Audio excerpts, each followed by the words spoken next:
Good evening dear experience তো কেনে আছা তোমালোক আশা কৰোঁ তোমালোক চব ভালে আছা তো ফাইনেলি আমাৰ এক্সাম ডেট আহি গ'ল তোমালোকৰ হাতত এতিয়া প্ৰায় 2 মাহ সময় আছে এইখিনিও মই তোমালোকৰ বাবে উঠি পৰি লগাৰ সময় বাকী যি এক্সাম পেটাৰ্ণ চেঞ্জ হোৱাৰ কথা সেইটো লৈ তোমালোকে হতাশ হ'ব নালাগে কাৰণ এইটো তোমাৰ বাবে যিমান ব্ৰেকিং নিউজ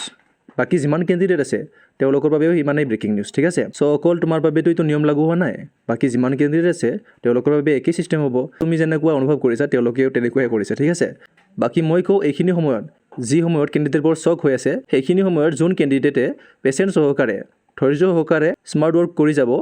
এই 2 মাহত তেওঁ আগলৈ ওলাই যাব ঠিক আছে তো এইখিনি সময় তুমি সকলো কথা বাদ দি জাষ্ট চিলেবাছখিনি কমপ্লিট কৰা ৰিভিজন কৰা আৰু অকল জিএছএ নহয় তোমালোকে মেথছ ইংলিছ ৰিজনিং তাৰ ওপৰত বেছি গুৰুত্ব দিব লাগিব তোমাৰ জিএছৰ যিমান মাৰ্ক নহওক কিয় তোমাৰ মেথছ ৰিজনিং আৰু ইংলিছ এই তিনিটা ছাবজেক্টত ভাল মাৰ্ক ল'বই লাগিব তেতিয়াহে তুমি লিষ্টত আহিব পাৰিবা ঠিক আছে তো আমি যি 20টা এমচিকিউ সিৰিজ লৈ আহিছিলোঁ তাৰে এইটো সপ্তমটি পাৰ্ট হয় তোমালোকে যদি আগৰ ভিডিঅ'বোৰ চোৱা নাই তেন্তে ডেছক্ৰিপশ্যনত প্লেলিষ্টৰ লিংকটো দিয়া আছে তাতে গৈ তোমালোকে চেক কৰিবা তো বলক আমি বেছি দেৰি নকৰি আজি সপ্তম পাৰ্টিৰ প্ৰথম কুৱেশ্যনটোৰ ফালে আগবাঢ়োঁ তো আজি আমাৰ প্ৰথম প্ৰশ্ন first Assamese to win the Assam valley literary award is অৰ্থাৎ অসম উপত্যকা সাহিত্য বঁটা লাভ কৰা প্ৰথমজন অসমীয়া হৈছে তো ইয়াত আমাক যি 4টা অপশ্যন দিয়া আছে তাৰে ভিতৰত আমাৰ কাৰেক্ট অপশ্যনটো হ'ব option number C Bhabendranath Saikia তো ভৱেন্দ্ৰনাথ শইকীয়াদেৱ 1990 চনত সাহিত্য একাডেমী অসম উপত্যকা সাহিত্য বঁটা লাভ কৰিছিল আছাম ভেলী লিটাৰেৰী এৱাৰ্ড আৰু 1976ত তেওঁ লাভ কৰিছিল সাহিত্য একাডেমী বঁটা আৰু 2001 চনত তেওঁ পদ্মশ্ৰী বঁটাও লাভ কৰিছিল এইবিলাক বহুত ইম্পৰ্টেণ্ট হয় তোমালোকে মনত ৰাখিবা ঠিক আছে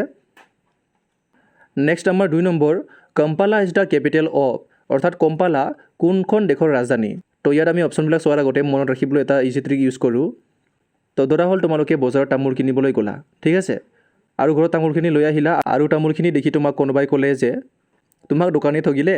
তুমি দোকানীৰ পৰা 1 গাণ্ডা তামোল কম পালা ঠিক আছে তো এই 1 গাণ্ডাৰ পৰা আমি মনত ৰাখিব পাৰিম ইউগাণ্ডা আৰু কম্পালাৰ পৰা হ'ব কম্পালা ঠিক আছে তো ইউগাণ্ডাৰ যিটো ৰাজধানী সেইটো হৈছে আমাৰ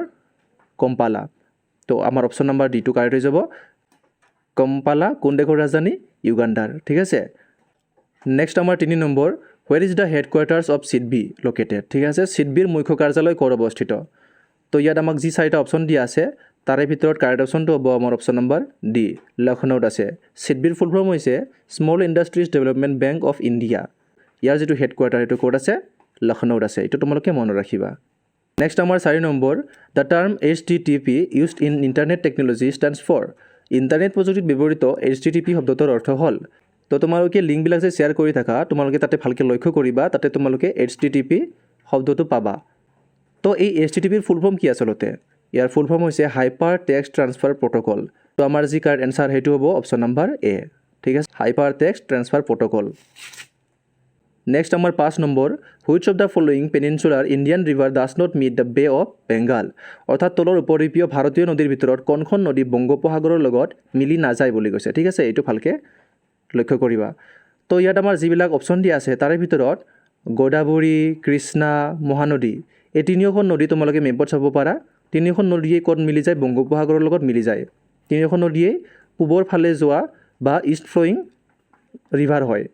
কিন্তু আমাৰ যিটো নৰ্মদা নদী সেইটো পশ্চিমৰ দিশে বৈ যোৱা নদী বা ৱেষ্ট ফ্ল'য়িং নদী তো ই বংগোপসাগৰৰ লগত মিলি নাযায় ক'ত মিলি যায় আৰৱ সাগৰৰ লগত মিলি যায় তো আমাৰ যিটো প্ৰশ্ন সুধিছে বংগোপসাগৰৰ লগত মিলি নাযায় বুলি কৈছে তো আমাৰ কাৰেক্ট এনচাৰটো কি হ'ব অপশ্যন নম্বৰ ডি নৰ্মদা নদীখন বংগোপসাগৰৰ লগত মিলি নাযায় ঠিক আছে নেক্সট আমাৰ 6 নম্বৰ which site is India's sole nomination for UNESCO world heritage site for the year 2023-24 ঠিক আছে তো 2023-24 বৰ্ষৰ ইউনেস্কোৰ বিশ্ব ঐতিহ্য ক্ষেত্ৰৰ বাবে ভাৰতৰ একমাত্ৰ মনোনীত স্থান কোনটো তো ইয়াত আমাৰ যিবিলাক অপশ্যন আছে তাৰে ভিতৰত আমাৰ বাবে গৌৰৱৰ বিষয় আমাৰ অসমৰে চৰাইদেউ মৈদাম যাক আমি পিৰামিড অৱ আছাম বুলিও জানো তো এই চৰাইদেউ মৈদাম হৈছে আমাৰ একমাত্ৰ ভাৰতৰ ভিতৰত মনোনীত স্থান যি 2023-24 বৰ্ষৰ বাবে ইউনেস্কোৰ বিশ্ব ঐতিহ্য ক্ষেত্ৰৰ বাবে মনোনীত হৈছে ঠিক আছে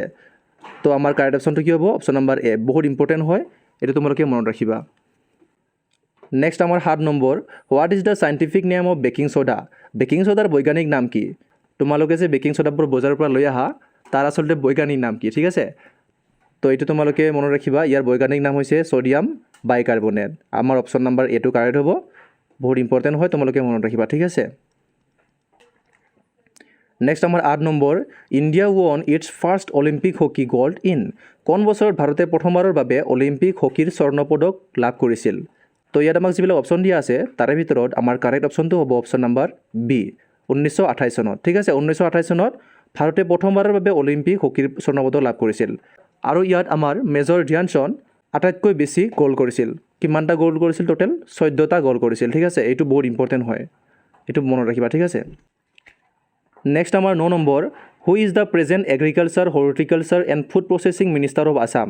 অসমৰ বৰ্তমানৰ কৃষি উদ্যান আৰু খাদ্য সংসাধন মন্ত্ৰী কোন তো ইয়াত আমাৰ যিবিলাক অপশ্যন দিয়া আছে তাৰে ভিতৰত আমাৰ কাৰেক্ট অপশ্যনটো হ'ব আমাৰ অপশ্যন নাম্বাৰ এ শ্ৰী অতুল বৰা শ্ৰী অতুল বৰা হৈছে আমাৰ বৰ্তমান কৃষি উদ্যান আৰু খাদ্য সংসাধন মন্ত্ৰী তো এওঁৰ সময়তে আমাৰ 2024 চনৰ 12 ফেব্ৰুৱাৰী তাৰিখে কি হ'ল অসমত কাজি নেমুক আমাৰ নেশ্যনেল ফ্ৰুইট হিচাপে বা জাতীয় ফল হিচাপে স্বীকৃতি প্ৰদান কৰা হ'ল ঠিক আছে এইটো বহুত ইম্পৰ্টেণ্ট হয় মনত ৰাখিবা নেক্সট আমাৰ 10 number which is the largest south bank tributary of Brahmaputra অৰ্থাৎ তলৰ কণ্ঠ ব্ৰহ্মপুত্ৰৰ দক্ষিণ পাৰৰ সৰ্ববৃহৎ উপনৈ তো ইয়াত আমাক যিবিলাক অপশ্যন দিয়া আছে তোমালোক সকলোৱে জানা আমাৰ দক্ষিণ পাৰৰ সৰ্ববৃহৎ উপনৈ হৈছে ব্ৰহ্মপুত্ৰৰ কপিলী আৰু যদি উত্তৰ পাৰৰ হয় তেতিয়া আমাৰ হ'ব সোৱণশিৰি ঠিক আছে আমাক উত্তৰ পাৰৰ সুধিলে আমাৰ হ'ব সোৱণশিৰি কিন্তু আমাক সুধিছে দক্ষিণ পাৰৰ বা সাউথ বেংক ট্ৰিবিউটৰী তো আমাৰ কাৰেক্ট এনসাৰটো কি হ'ব অপশ্যন নাম্বাৰ বি কপিলী হৈছে আমাৰ ব্ৰহ্মপুত্ৰৰ দক্ষিণ পাৰৰ সৰ্ববৃহৎ উপনৈ ঠিক আছে নেক্সট আমাৰ 11 নম্বৰ দ্য কাজি নেমু receive the geographical indication tag in কোন তাৰিখে কাজি নেমুৱে জি আই টেগ লাভ কৰে সৰি এইটো চন হ'ব লাগিছিল তো ইয়াৰ কাৰণে যিটো কাৰেক্ট এনসাৰ হ'ব সেইটো হ'ব আমাৰ অপশ্যন নাম্বাৰ ডি 2019 চনত ঠিক আছে এইটো বহুত ইম্পৰ্টেণ্ট হয় 2024 চনত কাজি নেমুৱে আমাৰ কি পালে 12 ফেব্ৰুৱাৰী তাৰিখে নেশ্যনেল ফ্ৰুইট হিচাপে অসমৰ স্বীকৃতি পালে কিন্তু আমি জানি থোৱাটো ভাল জি আই টেগ কেতিয়া লাভ কৰিছিল কাৰণ প্ৰশ্নটো ক্ৰিটিকেলকৈ আহিলে এনেকুৱা আহিব পাৰে যে জি আই টেগ কেতিয়া লাভ কৰিছিল ঠিক আছে নেশ্যনেল ফ্ৰুইটটো সকলোৱে চাই যাবা কিন্তু যোনে স্মাৰ্ট ষ্টাডি কৰে তেওঁ জি আই টেগ চাই যাব ঠিক আছে আৰু তেওঁ মাৰ্ক লৈ আহিব চ' সেইকাৰণে তোমালোকে এইবিলাক অলপ গুৰুত্ব দিবা ঠিক আছে নেক্সট আমাৰ 12 number what is the land of Bogibeel bridge Bogibeel দলঙৰ দৈৰ্ঘ্য কিমান তো ইয়াত আমাৰ যি অপশ্যন দিয়া আছে তাৰে ভিতৰত আমাৰ কাৰেক্ট অপশ্যনটো হ'ব অপশ্যন নাম্বাৰ চি 4.94 কিলোমিটাৰ হৈছে বগীবিল দলঙৰ দৈৰ্ঘ্য বাকী 9.15 কিলোমিটাৰ এইটো হৈছে কাৰ ধলাশদিয়া ব্ৰিজ বা যাক আমি ভূপেন হাজৰিকা সেতু বুলিও জানো ঠিক আছে আৰু 3.01 কিলোমিটাৰ যদি আমি কওঁ এইটো হৈছে আমাৰ কলিয়া ভমৰা ব্ৰিজখনৰ আৰু 2.28 কিলোমিটাৰ আমাৰ নৰনাৰায়ণ সেতু এইবিলাক মই এক্সট্ৰা ডিটেইল দিছোঁ যাতে তোমালোকে অলপ ইয়াৰ লগত কানেক্ট হৈ থাকা ঠিক আছে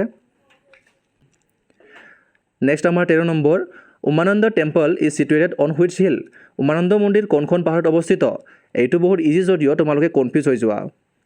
চ' এইটো কনফিউজ নোহোৱাৰ কাৰণে মই এটা ট্ৰিক ইউজ কৰোঁ চ' উমা বুলি আমি কাক জানো আমি জানো মা পাৰ্বতী চ' মা পাৰ্বতী যেতিয়া সতী ৰূপে অৱতাৰ কৰিছিল তেওঁ কি কৰিছিল ভস্ম হৈছিল নিজে নিজে ঠিক আছে তো এই ভস্মৰ পৰা আমি মনত ৰাখিব পাৰিম ভস্মাচল অ'কে চ' আমাৰ যিটো কাৰেক্ট এনচাৰ হ'ব সেইটো হ'ব আমাৰ কি option number C Bhasmachal hill Umananda মন্দিৰ ক'ত আছে ভস্মাচল পাহাৰত আছে ঠিক আছে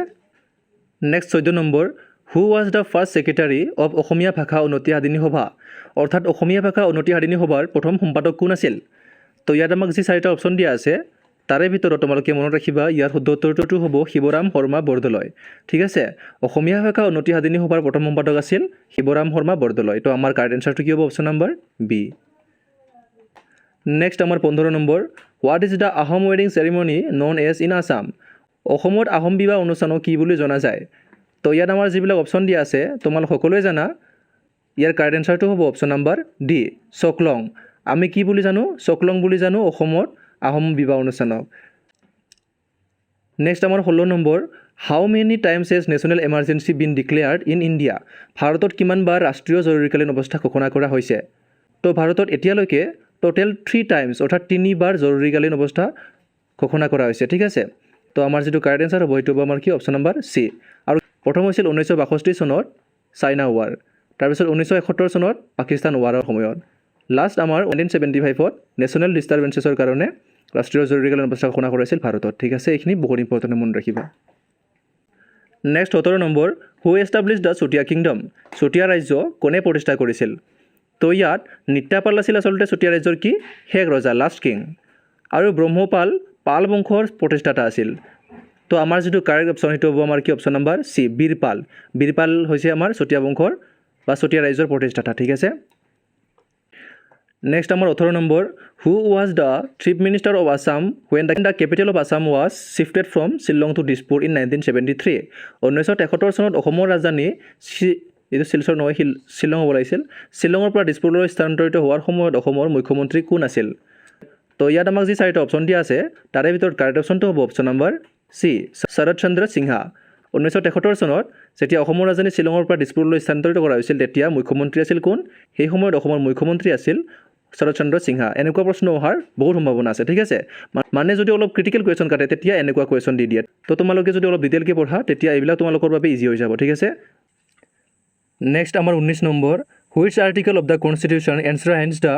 right of equal opportunity for all citizens in public employment. অৰ্থাৎ ৰাজহুৱা নিয়োগৰ ক্ষেত্ৰত সকলো নাগৰিকৰ বাবে সম সুযোগৰ অধিকাৰ সংবিধানৰ কোনটো অনুচ্ছেদত সন্নিৱিষ্ট কৰা হৈছে?